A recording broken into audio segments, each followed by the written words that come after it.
Hello, मैं education ज्ञान master आज की इस कक्षा विकेंद्रीकृत आयोजना की एक इकाई के रूप में स्कूल या विद्यालय school as a unit of decentralised planning इस कक्षा में आप सभी का हार्दिक स्वागत एवं अभिनंदन करता हूं। आज हम पढ़ेंगे जो विद्यालय की विकेंद्रीकरण करने की जो प्रक्रिया है, जो प्लानिंग है, उसके बारे में। तो अब हम शुरू करते हैं। सबसे पहले पढ़ेंगे हम केंद्रीकरण क्या होता है और उसके बाद पढ़ेंगे विकेंद्रीकरण क्या होता है। देखो, केंद्रीकरण का मतलब है जब किसी प्रशासन की समस्त शक्तियाँ एक ही व्यक्ति या संस्था में केंद्रित हो जाती हैं तो उसे हम विकेंद्रीकरण कहते हैं। मान लो ये आपकी संस्था है, ठीक है। अब इस संस्था का जो प्रमुख प्रधान है वह आपको क्या दे रहा है, आदेश दे रहा है, और आप उसकी क्या कर रहे हो, पालना कर रहे हो। मतलब सारी की सारी शक्तियाँ किसके पास है, इस प्रधान के पास है, ठीक है।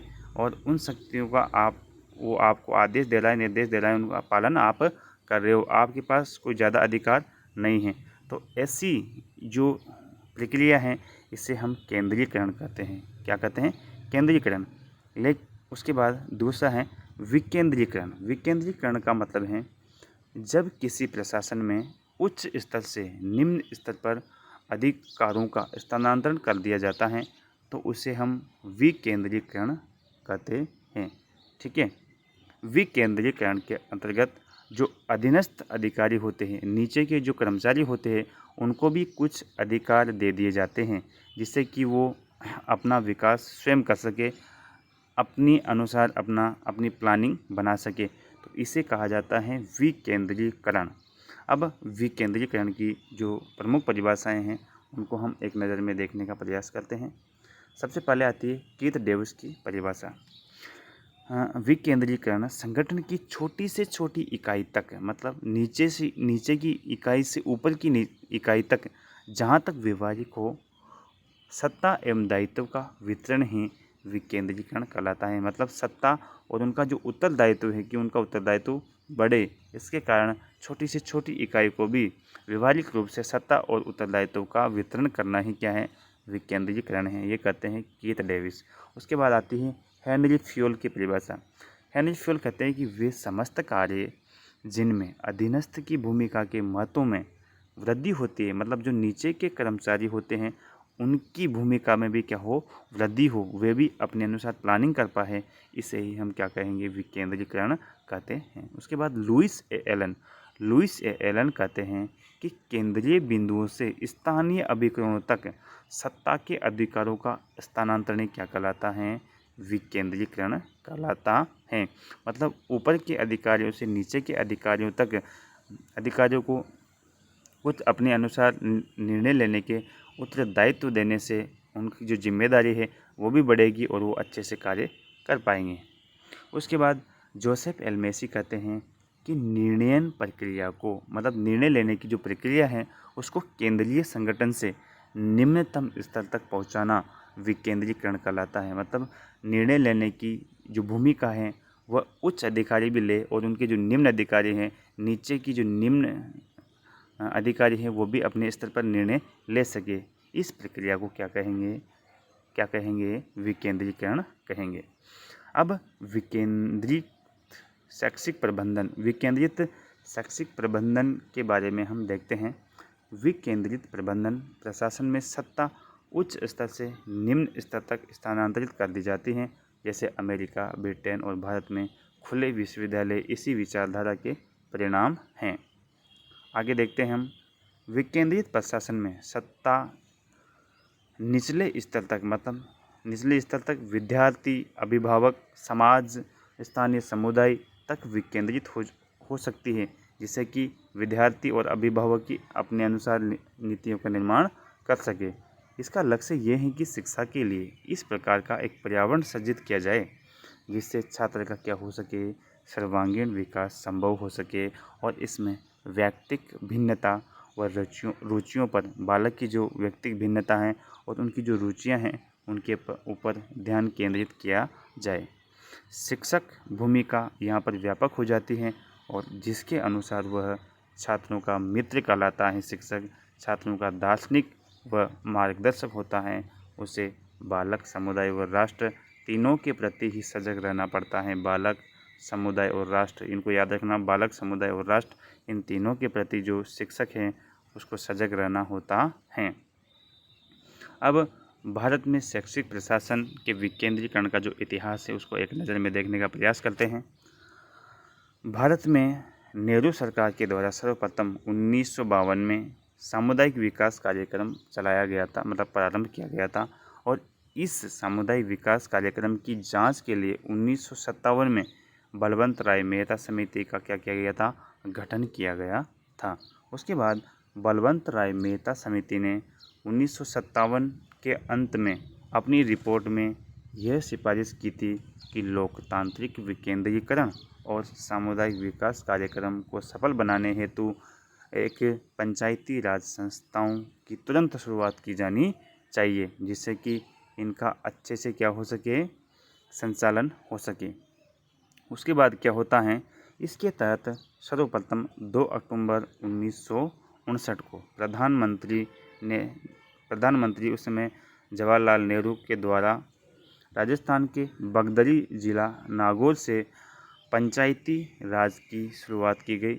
मतलब सबसे पहले 2 अक्टूबर 1959 को बगदरी जिला नागौर से इसकी शुरुआत हुई थी, पंचायती राज की शुरुआत। इसके बाद शैक्षिक प्रशासन का भी विकेंद्रीकरण करते हुए जिला स्तर पर ग्रामीण क्षेत्रों की शिक्षा प्रशासन के लिए जिला परिषदों का गठन किया गया और इसके अधीन ग्रामीण शिक्षा व्यवस्था ब्लॉक या पंचायत समितियों को सौंप दी गई। जो शिक्षा व्यवस्था है वो जिला परिषद, पंचायत समिति और ग्राम पंचायतों को सौंप दी गई। और इसके तहत देखो क्या होता है फिर, अब शैक्षिक कार्यक्रमों के संचालन के लिए हर जिला परिषद में एक शिक्षा समिति का गठन निम्न अनुसार किया जाता है। मतलब जो जिला परिषद होती हैं उसमें जिला कलेक्टर, जिला प्रमुख, पंचायत समितियों के एक निर्वाचित सदस्य और शिक्षा विभाग का एक प्रतिनिधि मिलकर ये एक शिक्षा समिति का गठन करते हैं जिले के अंतर्गत। और वर्तमान में राजस्थान में विकेंद्रीकृत शिक्षा प्रबंधन है जो 3 स्तर पर चलता है, उच्च स्तर पर, जिला स्तर पर, मध्यम स्तर पर, पंचायत स्तर पर, और सबसे नीचे का जो स्तर है वह है ग्राम पंचायत। तो वर्तमान में राजस्थान में विकेंद्रित जो शिक्षा प्रबंधन है उसको हम देखते हैं। अब उच्च स्तर पर जिला परिषद है, मध्यम स्तर पर पंचायत समिति और निचला स्तर होता है ग्राम पंचायत। अब हम देखते हैं सबसे पहले जिला परिषद या उच्च स्तर। इसमें जिला कलेक्टर, जिला प्रमुख, पंचायत समितियों से निर्वाचित एक प्रतिनिधि और शिक्षा विभाग का एक प्रतिनिधि होता है और ये तीनों मिलकर एक शिक्षा समिति की स्थापना करते हैं। कहाँ पे? जिला परिषद के अंतर्गत। उसी प्रकार से पंचायत समिति में मुख्य ब्लॉक प्राथमिक शिक्षा अधिकारी, CBO, ब्लॉक प्रधान और अतिरिक्त ब्लॉक प्रारंभिक शिक्षा अधिकारी, ये तीनों मिलकर शिक्षा समिति का निर्धारण करते हैं। कहाँ पे? पंचायत समिति में। और सबसे निचले स्तर पर ग्राम पंचायत स्तर पर शिक्षा समिति में ग्राम पंचायत का जो सरपंच होता है वह प्राथमिक पंचायत शिक्षा अधिकारी PEO, जो उच्च माध्यमिक विद्यालय का, ग्राम पंचायत में एक उच्च माध्यमिक विद्यालय होता है उसका जो प्रधानाचार्य होता है वह, और एक प्रधानाध्यापक राजकीय उच्च माध्यमिक विद्यालय और वार्ड पंच, मतलब ये तीनों मिलके ये ग्राम पंचायत में शिक्षा समिति का क्या करते हैं? निर्माण करते हैं। उसके बाद देखते हैं विकेंद्रीकरण के जो गुण हैं वह देखते हैं और इसके दोष क्या हैं। अब विकेंद्रीकरण करने से जो निरीक्षण का जो प्रभाव है वो अधिक हो गया। मतलब आसानी से पंचायती स्तर पर भी निरीक्षण हो सकता है, ब्लॉक स्तर पर और जिला परिषद स्तर पर, ठीक है ना। तो इसमें निरीक्षण अधिक प्रभावी हो गया और अधीनस्थों में प्रबंधन योग्यता का विकास हो गया क्योंकि उनके पास उत्तरदायित्व आ गए। लोकतांत्रिक वातावरण का विकास, एक प्रकार से लोकतांत्रिक वातावरण का विकास हुआ, सभी को अपने अनुसार कार्य करने की छूट मिल गई। उच्च अधिकारियों के कार्यभार में भी कमी आई। जो उच्च अधिकारी थे उनके पास बहुत ज़्यादा कार्य होता था, तो निचले स्तर पर कार्य का बंटवारा करने से उनके पास क्या है, कार्यभार में क्या हो गई, कमी आ गई। निर्णय में भूमिका, और सभी को अब निर्णय लेने की क्या हो गई, भूमिका हो गई। सामाजिक नेतृत्व, इसमें समुदाय से लेकर अभिभावक जनता तक इसमें समुदाय का नेतृत्व भी बढ़ गया और अनुप्रेरणा व मनोबल में वृद्धि हुई। मतलब जो कर्मचारी हैं उनको भी मनोबल में वृद्धि हुई और विविधीकरण को इसमें क्या मिला, प्रोत्साहन मिला। तो यह विकेंद्रीकरण के प्रमुख गुण हैं। अब विकेंद्रीकरण के जो प्रमुख दोष हैं उनको देखते हैं। इससे प्रशासन में एकरूपता का अभाव देखा गया, मतलब जो प्रशासन है उसमें एकरूपता का अभाव इसमें पाया गया और अधिक कर्मचारियों की व्यवस्था करनी पड़ी, जिसके कारण इसमें व्यय अधिक हुआ, मतलब पैसा भी ज़्यादा खर्च हुआ। केंद्रीय सत्ता का नियंत्रण अपर्याप्त रहता है। इसमें जो सेंट्रल लेवल पर जो केंद्रीय सत्ता होती है उसका नियंत्रण इसमें इतना ज़्यादा प्रभावी पर्याप्त नहीं रहता, क्योंकि अधीनस्थों को भी अधिकार होते हैं, इसलिए केंद्रीय सत्ता इतनी प्रभावी नहीं रहती। समन्वय की समस्या हो सकती है और इसमें सभी को अपने अधिकार देने के कारण इसमें क्या हो सकती है, कोऑर्डिनेशन बिठाने में थोड़ी समस्या आ सकती है और कार्य संपादन में विलम्ब होता है। मतलब प्रत्येक क्षेत्र पर अधिकार देने से जो अधिकारी हैं वो कार्य करने में भी विलम्ब कर सकते हैं और कर्मचारी संस्था हित को भूलकर स्वयं के हित या संपादन में लग सकते हैं। इसमें कर्मचारी अपने हित में कार्य करने लग जाते हैं। इस प्रकार के इसके दोष हैं। अब हम इसको विद्यालय व समाज तथा विद्यालय अभिभावक और विद्यालय शिक्षक इन तीनों से जोड़कर देखते हैं कि किस प्रकार से जो विकेंद्रीकरण है वह किस प्रकार से विद्यालय और समुदाय से जुड़ाव होता है, उसमें विद्यालय व अभिभावक से किस प्रकार से जुड़ाव होता है और विद्यालय एवं शिक्षक का किस प्रकार से विकेंद्रीकरण के तहत जुड़ाव होता है। तो देखो, विद्यालय और समुदाय को पढ़ते हैं। सबसे पहले हम विद्यालय और समुदाय। हुमायूं कबीर ने विद्यालय को समाज का प्रतिबिंब कहा है, मतलब विद्यालय को हुमायूं कबीर ने समाज का दर्पण कहा है। उसके बाद विद्यालय और यदि समुदाय के बीच में समन्वय करना है, उनको पास में लाना है, तो हमें अभिभावक शिक्षक संघ का निर्माण करना होगा, मतलब पेरेंट्स टीचर एसोसिएशन, और पीटीएम की जो बैठक होती है, पेरेंट्स टीचर मीटिंग, उनका आयोजन करना होगा, जिससे कि जो स्थानीय समुदाय है वो विद्यालय के नज़दीक आ सके। उसके बाद प्रौढ़ शिक्षा को बढ़ावा देना होगा, मतलब जो 18 साल से ऊपर के नागरिक हैं उनको उनकी शिक्षा को बढ़ावा देना होगा, जिससे कि वो समझदार हो और वो विद्यालय से जुड़ सके। आगे समुदाय के सदस्यों को आमंत्रण। जो समुदाय के बड़े बड़े सदस्य हैं, जैसे आपके गांव से कोई बड़ा ऑफिसर बन गया तो उसको विद्यालय में आमंत्रण करना, जिससे कि जो बच्चे हैं उनसे उनका जुड़ाव हो सके। जो जैसे कोई डॉक्टर है तो उनको बुलाना, कोई कलेक्टर साहब हैं आपके गांव से तो उनको बुलाना। इस प्रकार से कोई बड़े बड़े जो अधिकारी हैं उनको यदि आप विद्यालय में बुलाते हो तो उससे बच्चों का जुड़ाव महसूस होता है। स्कूल भवन का सामुदायिक कार्यों में उपयोग करना। यदि विद्यालय भवन का सामुदायिक कार्यों में उपयोग किया जाए तो जो ग्रामीण समुदाय होता है वह भी विद्यालय के प्रति क्या होता है, सहानुभूति प्रकट करता है और वह अब एक प्रकार से अपने आप को विद्यालय से जोड़कर देखने लगता है कि ये अपना विद्यालय है।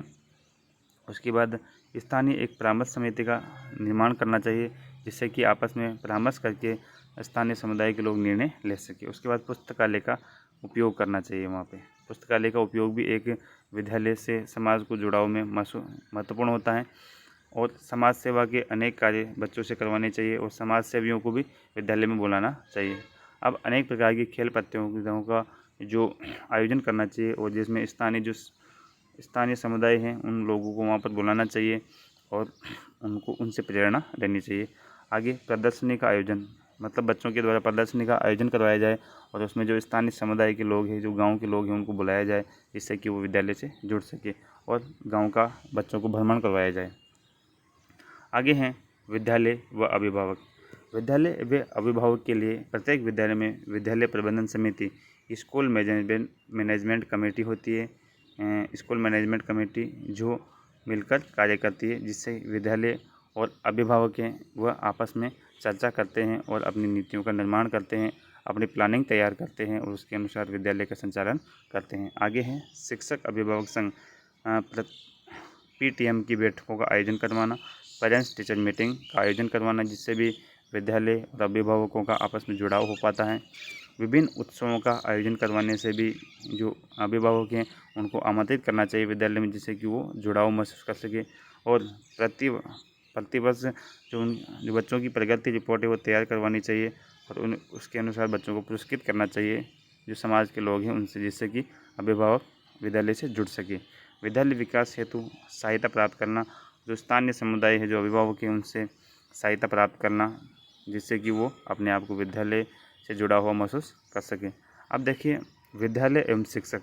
विद्यालय एवं शिक्षक को देखने से पहले हम एक चीज़ देखते हैं। यहाँ पे रविंद्रनाथ टैगोर साहब कहते हैं कि एक अध्यापक कभी भी सच्चे तरीके से नहीं पढ़ा सकता जब तक वह स्वयं सीख न रहा हो। मतलब खुद शिक्षक को भी लगातार पढ़ते रहना चाहिए। देखो उन्होंने कहा कि एक लैंप कभी भी दूसरे लैंप को नहीं जला सकता जब तक वह अपनी लो ना जलाए। ठीक है, तो जो शिक्षक है उनको लगातार अध्ययन करते रहना चाहिए जिससे कि वो विद्यार्थियों को आसानी से अच्छे से पढ़ा सके। एच जी वेलेज कहते हैं कि इतिहास का जो वास्तविक निर्माता होता है वह कौन होता है? अध्यापक या शिक्षक होता है। और मनु ने अध्यापक को ब्रह्मा का स्वरूप कहा है। ब्रह्मा जी का रूप किसे माना है? अध्यापक को मनु ने। देखो अध्यापक अपने शिक्षण कार्य के द्वारा विद्यालय से जुड़ाव महसूस करता है और विद्यालय सजावट अलग अलग जो शिक्षक होते हैं उनको विद्यालय सजावट का कार्य दे सकते हैं जिससे कि विद्यालय सजा हुआ महसूस होगा तो विद्यालय से शिक्षकों का जो संबंध है वह और प्रभावी हो सकेगा। उसके बाद परीक्षा समिति का गठन करना, जो शिक्षक है उनके द्वारा परीक्षा समिति का गठन करना चाहिए। और काम का उचित बोझ, मतलब जिस टीचर को जिस प्रकार का काम है वही कार्य उसको सौंपना चाहिए जिससे कि वो अच्छे से काम कर सके और ज़्यादा उसको बर्डन नहीं डालना चाहिए शिक्षक के ऊपर। उसके बाद विद्यालय संपादन मंडल का आयोजन एक गठन करना चाहिए जिससे कि विद्यालय में अच्छे से शिक्षकों का क्या हो सके, शिक्षकों को प्रोत्साहन मिल सके और शिक्षक हितों का ध्यान रखा जाना चाहिए। मतलब शिक्षकों को उनकी कार्य क्षमता के अनुसार ही कार्य देना चाहिए और उनकी रुचि के अनुसार कार्य देना चाहिए जिससे कि शिक्षक और रुचि लेकर बच्चों को आसानी से विद्यालय में पढ़ा सके। तो ये क्लास यहीं पर समाप्त होती है। धन्यवाद। यदि आपको ये वीडियो पसंद आया हो तो मेरे चैनल को सब्सक्राइब अवश्य कर दें और इस वीडियो पर लाइक अवश्य ठोक दें। धन्यवाद।